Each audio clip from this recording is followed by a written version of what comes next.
ছুটির দিনে শিশুদের পদচারণায় জমজমাট অমর ২১শে বইমেলা। অভিভাবকদের সঙ্গে ঘুরে ঘুরে রূপকথা ও ভূতের গল্প, কমিক্স, সায়েন্স ফিকশন সহ পছন্দের বই কিনছে শিশুরা।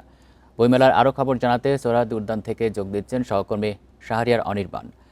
অনির্বাণ, ছুটির দিনে ক্রেতা দর্শনার্থীদের উপস্থিতি কেমন দেখতে পাচ্ছেন বইমেলায়? আর আজকে নতুন কতগুলো বই মেলায় আসতে পারে, বেচা বিক্রি কেমন হচ্ছে, বিক্রেতারা কি বলছেন? দেখুন, মেলার আজকে 10ম দিন চলছে। তো আজকে ছুটির দিন যেহেতু, যার কারণে মেলায় শিশুদের জন্য যে বরাদ্দ করার সময়টি রয়েছে শিশু প্রহর, সে শিশু প্রহরের কার্যক্রম এখন চলছে।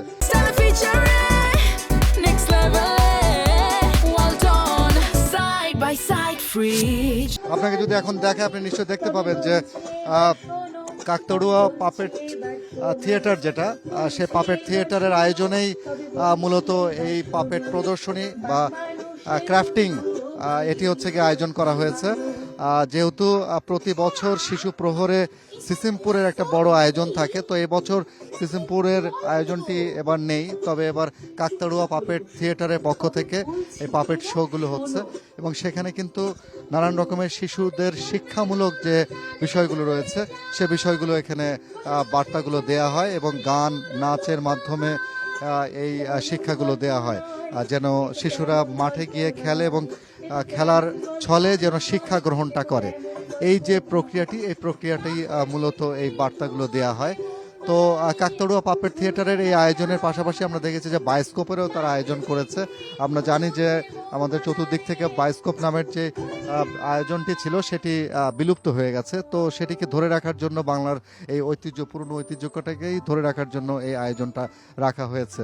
এর বাইরে যদি আপনাকে বলি, শিশু কর্নারের যে স্টলগুলো রয়েছে সেই স্টলে কিন্তু ধীরে ধীরে যত সময় গড়াচ্ছে, সাধারণ যারা দর্শনার্থী রয়েছেন তাদের সাথে পরিবারের ছোট শিশুটি, সেই শিশুটিকেও তারা নিয়ে আসছেন, নিয়ে এসে তাদের পছন্দের বইগুলো, অর্থাৎ ছড়ার বই, রূপকথার বই, সায়েন্স ফিকশনের বই, এগুলো বিক্রি হচ্ছে।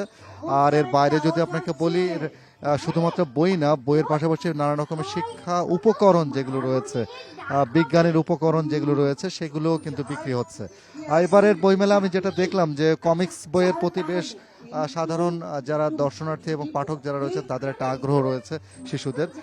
এই কমিক্সগুলো, নানান অভিযানের কমিক্সগুলো তারা কিনছেন এবং বিশেষ করে শিশু একাডেমির পক্ষ থেকে যে প্রতি বছর যে ছড়ার বইগুলো, ছোট ছোট গল্প এবং উপন্যাসের বইগুলো এবং রূপকথার বইগুলো বের হয়, সেগুলো এবারও বের হয়েছে। তবে সাধারণ পাঠকদের একটি বলা যায় যে অভিযোগ, সে অভিযোগটি হচ্ছে এই বইগুলোতে প্রচ্ছদগুলো খুব বেশি পরিচ্ছন্ন না। তো যার কারণে অনেকেই এটি সংস্কার করার কথা বলছেন। তো এই ছিল আমার কাছে বাংলা একাডেমির বইমেলার 10ম দিনের সর্বশেষ। বইমেলা থেকে জানাচ্ছেন সহকর্মী শাহরিয়ার অনির্বাণ।